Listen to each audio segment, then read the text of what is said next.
The asphalt of the Blackwood Forest Road was a cracked ribbon of gray, winding through pine trees so thick they seemed to swallow the light of the moon. Mark checked his watch. 11:45 p.m. He was exhausted, his eyes burning from hours of driving through the relentless darkness of the Nebraska wilderness. The GPS had stopped updating miles ago, the blue arrow spinning aimlessly in a sea of green on his dashboard. He gripped the steering wheel of his old Chevy Silverado, whispering to himself that it was just a shortcut, just a way to shave an hour off a long trip. Then the silence began.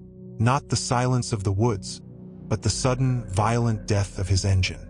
A metallic clank echoed from under the hood, followed by a hiss of steam and a total blackout of his dashboard lights. The truck groaned to a halt, the headlights flickering once before plunging the world into a wall of absolute black. Mark sat there, frozen, the only sound being the rhythmic tink-tink-tink of the cooling metal and the sudden realization that the forest outside was unnervingly quiet. No crickets sang, no owls hooted. It was as if the woods were holding their breath, waiting for him to move. He reached for his heavy-duty flashlight and clicked it on, the beam slicing through the dark like a blade.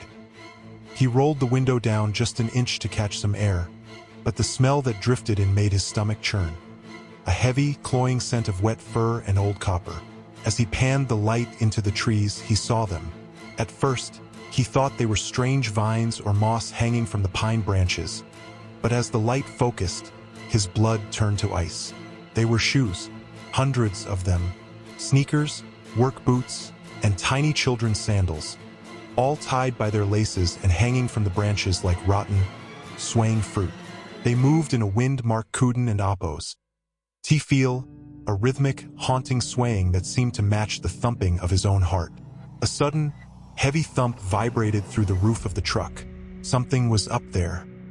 He watched in terror as the fabric ceiling buckled under the weight of something moving with a slow, deliberate gait. Then, a face began to descend from the edge of the roof, appearing upside down against his window.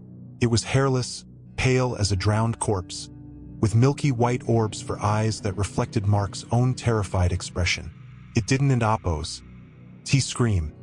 It just pressed its forehead against the glass and watched him with a grotesque, silent curiosity. The truck's radio, which had no power, suddenly hissed to life with a burst of static. And quote, just a shortcut and quote. A voice whispered from the speakers.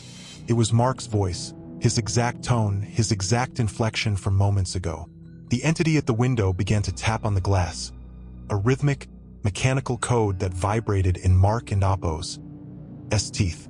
Then its jaw dropped open wider than any human jaw should, and from its throat came the sound of his mother's voice, crying out for him to open the door because it was, and quote, so cold out here, and quote. Panic took over. Mark grabbed his emergency hatchet and looked at his tires through the side mirror, seeing they weren't and Oppo's. Just flat. They were bound to the axles by thick, matted cords of human hair. He threw the door open and bolted into the woods, his flashlight beam dancing wildly over the hanging shoes and the twisted, rime-covered trunks. The forest seemed to warp around him, the rows of pines shifting to block his path until he burst into a small clearing and found his own truck sitting there again. The exact same Chevy, in the exact same spot. He ran to the driver's side, desperate to get in, but stopped when he saw someone already sitting in his seat. The man slowly turned around, and Mark saw himself. But this version of him was a blank slate of pale flesh, with no mouth or nose, and a single, whirring camera lens embedded in the center of his forehead. Around him, dozens of the pale, thin entities emerged from the shadows, opening their chests to reveal ribcages that acted like speaker grills, broadcasting the sound of a perfectly idling truck engine in a cruel, sonic mockery of his escape. As the camera-headed entity touched the glass, Mark felt a surge of static electricity pull his very soul out of his body. The scene shifts to the next morning, where a group of hikers finds the truck with the door wide open and Mark and Oppo's camera lying on the dash. They play the footage, seeing the forest from a high, impossible angle. The video shows Mark's body being hoisted into the trees among the shoes, his skin turning pale and his eyes turning to glass. On the screen, the transformed Mark turns his head a full 180 degrees, looks into the lens, and speaks in a voice made of 1,000 radio stations. And quote, "Welcome back to Camera Horror Stories. I and Oppos. Am Mark, and I and Oppos. Am finally on air." End quote. As the hikers look up in horror, the wind begins to whisper to them in their own voices, and the forest begins to broadcast once again. The three hikers, Sarah, Leo, and Jax, stood frozen in the chilling silence of the clearing, the small screen of Mark's abandoned camera reflecting in their wide, terrified eyes. Sarah, the youngest, began to back away, her boots crunching on the dry pine needles, but the sound didn't and Oppos. T stopped when she did. A second later, the exact sound of her footsteps echoed from the darkness behind her. Perfectly timed, perfectly mimicked, though she was now standing perfectly still. Leo reached for his satellite phone, desperate to call for a rescue, but as he pulled it out, the screen didn't and Oppos. T show a signal bar.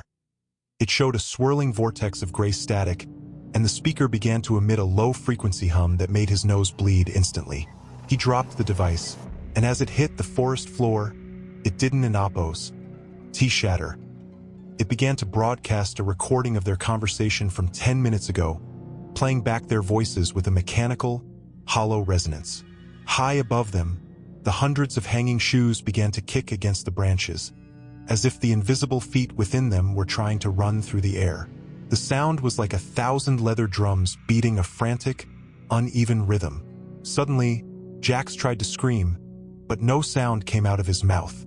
Instead, his scream blasted out from Leo's fallen satellite phone, deafening and distorted, vibrating the very air around them. One of the pale, needle-thin entities dropped from the canopy like a spider, landing silently between them. It had no face, just a glowing, circular aperture in its chest that projected a beam of strobing light, illuminating the forest in jagged, terrifying bursts. Sarah tried to run, but the forest floor had turned into a tangled mat of thick, human hair, coiling around her ankles like vipers and pulling her down into the dirt. She looked up through the strobe light and saw Mark, or what was left of him. He was hanging upside down from a low branch, his skin now translucent like melting wax, his limbs elongated into skeletal wires.